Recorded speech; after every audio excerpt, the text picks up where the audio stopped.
د پالتو ځناورو یا کوم ځناور چې موږ په کور کې د ځان سره ساتو د دې نه کمې بیمارۍ چې کوم دی هغه انسانانو ته لګي، خاص کر زه سپی او پیشو به یاد کړم چې د دې نه کمې بیمارۍ انسان ته منتقل کیدی شي.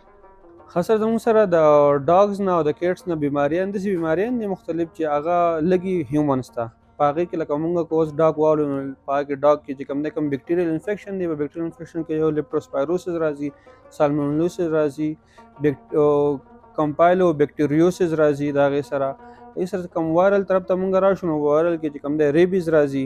که اوس مونږ پیراسایټ طرف ته راشو نو په هغې کې هوکوام راځي، ټیپوام راځي. د هغې سره که اوس مونږ فنګل طرف ته راشو نو په هغې کې رینګ ورم زموږ سره راځي. ان کیس آف کیټ، په کیټ ته چې مونږ راشو نو په کیټ کې زموږ سره دغه سالمونیلوسس او کمپایلو بیکټیریوسس دا هم راځي. د هغې سره چې کوم دی زموږ سره کیټ سکریچ چې کوم دی د هغې نه هم مونږ ته بیکټیریل انفیکشنز کیدی شي. د هغې نه علاوه پلیګ یو بیماري ده، هغه هم زموږ سره کیدی شي. د هغې نه علاوه کوم وایرل انفیکشن چې کوم دی نو هغه د کیټ نه مونږ ته ریبیز راتلی شي.